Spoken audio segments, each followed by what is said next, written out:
Halo, halo, apa kabar? Bung Rocky, seperti kita bahas kemarin itu kan ada dua kasus yang menarik ya, kasus Habib Rizik Sihab dan kasusnya Hasto.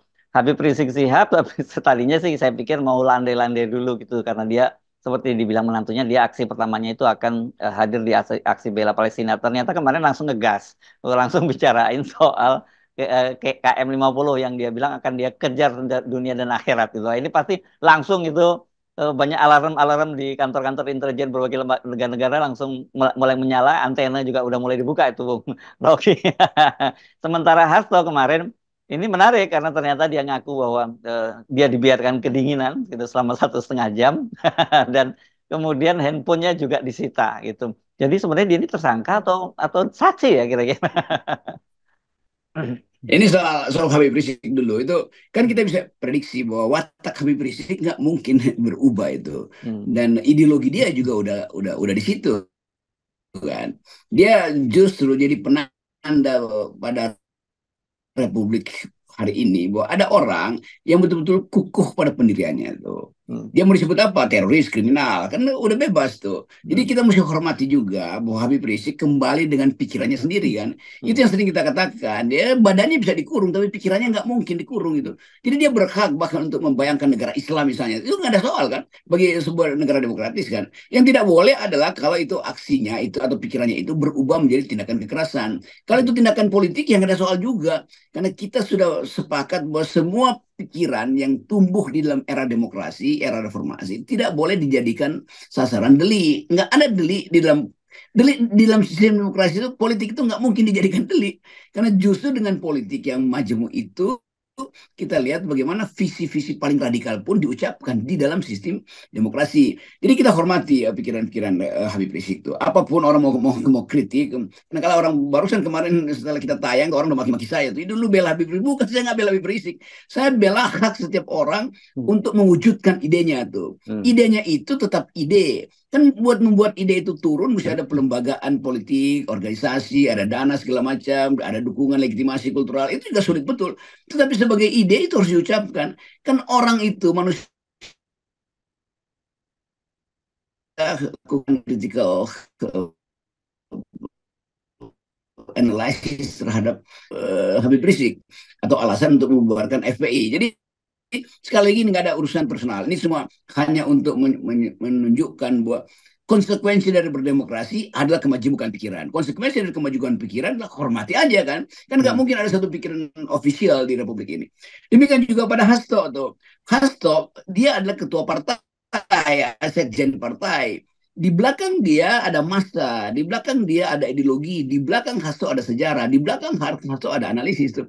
Jadi kalau Hasto diperlakukan kedinginan di dalam ruangan dan baru diperiksa setelah menunggu dua setengah atau 3 jam, itu kan ada siksaan psikologis di situ kan. Dan itu juga nggak boleh karena setiap hukum itu menganggap bahwa tidak ada kesalahan sebelum dibuktikan berdasarkan undang-undang yang mengatur kesalahan itu. Itu dasarnya kan prinsip positivistik dalam hukum tuh. Nah, Hasto itu baru dipanggil sebagai saksi itu, udah disiksa di situ, ajudannya diperiksa tuh. Jadi kelihatan betul bahwa ini diarahkan. Sama seperti dulu Munarman juga diperlakukan seperti itu tuh. Dan sebetulnya ini rejim apa? Kalau Hmm. rejim hukum hormati seseorang itu pada kondisi habeas corpus, bahwa dia harus bisa datang di depan pengadilan dalam keadaan yang terjamin itu, bukan disiksa secara psikologis atau bahkan disiksa secara fisik kan. Itu intinya tuh. Apalagi ini soal politik. Soal politik ini kan Hasto tetap itu soal politik. Kalau mau nangkap Harun Masiku, tangkap aja kalau kalau KPK udah punya novum, punya bukti baru kan tinggal ditangkap. Jadi kita mau melihat bagaimana keadaan kehidupan setelah pemilu justru memburuk. Kan orang berpikir Hmm. bahwa setelah pemilu akan ada transisi yang bagus dari Pak Jokowi ke Pak Prabowo. Tetapi ternyata Jokowi masih dendam, dia kirim lagi sinyal pada KPK supaya si Hasto itu didinginkan dulu tuh. Hmm. Apa namanya? Ya disiksa secara fisik sebetulnya kan. Nah, Hmm. ini jadi hal yang nggak masuk akal. Bahwa seorang ketua, seorang sekjen Sekjen. partai bisa digituin. Hmm. Apalagi kalau rakyat biasa misalnya tuh itu udah pasti dihajar, dipermalukan segala macam. Jadi Ya. sekali lagi kita ingin supaya ada penegakan hukum berbasis aturan undang-undang. Kriminal adalah kriminal, politik adalah politik. Jangan kriminalitas itu disandrakan pada seorang politisi atau sebaliknya. Seorang politisi itu seharusnya tidak digunakan untuk tukar tambah sesuatu yang sifatnya kriminal. Nah, ini klarifikasi Anda ini mestinya tidak, aduh ya, cukup tidak perlu lagi ada bilang setelah bela Habib Rizik sekarang bela Hasto begitu. Jadi kelihatannya ini manusia-manusia yang di belakang rejim ini itu betul-betul membusuk sebetulnya. Udah mulai kan itu Hmm. sinyal-sinyal Rocky Gerung memprovokasi itu, membelah Hasto dan Habib Rizik. Kalau dua-duanya itu korbannya Jokowi, apa yang mau dibelah sebetulnya? Ya, Kan ya. dua-duanya korban pemerintahan Jokowi itu. Nah, kita mau tegakkan hak dari terdakwa itu. Jadi setelah Habib Rizik bebas, biarkan dia tumbuh kembali dengan pikirannya itu. Jangan dianggap dia narapidana, maka dia nggak boleh lagi berpikir seperti yang dia pikirin sebelumnya. Enggak, pikiran itu tidak, yang dipenjara tubuhnya. Kenapa dipenjara tubuhnya? Karena dia membuat sesuatu yang sifatnya pidana. Oke, tapi kalau pikirannya kan nggak mungkin dipidanakan kan, setiap orang tumbuh dengan pikirnya sendiri itu. Apalagi soal kasus Habib Rizik itu adalah kasus politis. Di Ya. dalamnya ada dimensi politis itu, soal kilometer 50, soal waktu udah ngawinin anak nggak minta izin zaman COVID segala macam kan. Kan nggak ada sesuatu yang real di dalam kasusnya Habib Rizik yang sifatnya politis kan, selain bahwa Habib Rizik mengkritik Jokowi, kan itu dasarnya tuh. Hmm. Demikian juga sekarang Hasto mengkritik Jokowi kan, orang bisa baca tuh dalam satu semester ini Pak Hasto itu secara gigih mencicil kritiknya yang sangat tajam gitu kan. Jadi kemarahan Jokowi dia limpahkan melalui perintah pada petugas AC supaya AC-nya diturunkan suhunya. Saya kira sebenarnya sulit untuk melepaskan bahwa kasus ini kasus katakanlah ada kasus hukumnya, tapi ini lebih pada nuansa politisnya begitu. Karena apa? Karena eh, ketika dulu Pak Hasto itu jadi bagian dari pemerintahan itu 4 tahun yang lalu, kasus ini kan sebenarnya aman-aman saja gitu. Ketika sekarang tiba-tiba sinyalnya berdiat PDIP akan berada di luar pemerintahan dan jelas berseberangan dengan dengan Pak Jokowi, tiba-tiba kasusnya muncul lagi. Jadi ya saya kira wajar kalau kemudian orang punya analisis ya ini kasus politik. Meskipun sekali lagi kita mesti bikin disclaimer bahwa silahkan kalau ada kasus hukum atau kasus korupsinya silahkan diselidiki. Iya, dari awal kasus ini kasus kriminal, di secara politis. Begitu politiknya berubah, kasus kriminalnya dimunculkan, yang politisnya juga kena itu.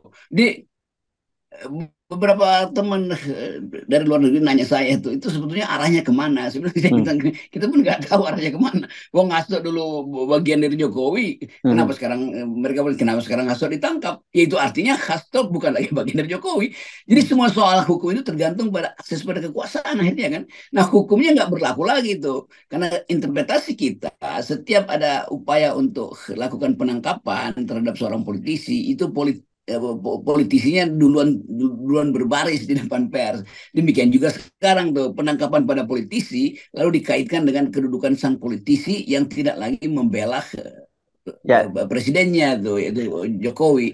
Jadi tukar tambah itu kan ada di depan mata kita. Nah itu sebetulnya yang menyebabkan orang nggak percaya lagi, makin nggak percaya pada KPK kan. Kalau KPK mau negakin hukum, ya bilang aja data ini kami simpan selama 4 tahun yang lalu tuh. Kenapa baru dibuka sekarang? Ya karena novumnya baru ada. Apa novumnya? Ya tunjukkan. Bukan novumnya bukannya Hasto. Hasto kan bukan novum. Wah Hasto disebutkan dari 4 tahun lalu kok.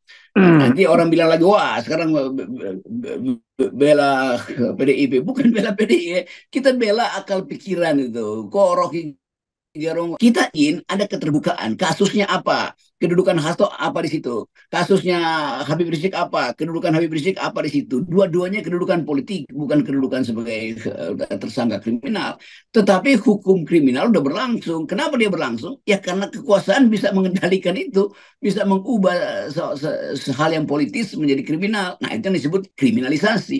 ya. Jadi kriminalisasi pada Habib Rizik sama dengan kriminalisasi pada Hasto. Sesuatu yang bukan kriminal dikriminalkan. Kira-kira itu pengertian kriminalisasi. Ya, pada Hasto belum ditangkap, Bung Rocky, tapi dan dia kan masih jadi saksi Ya, tapi sekarang.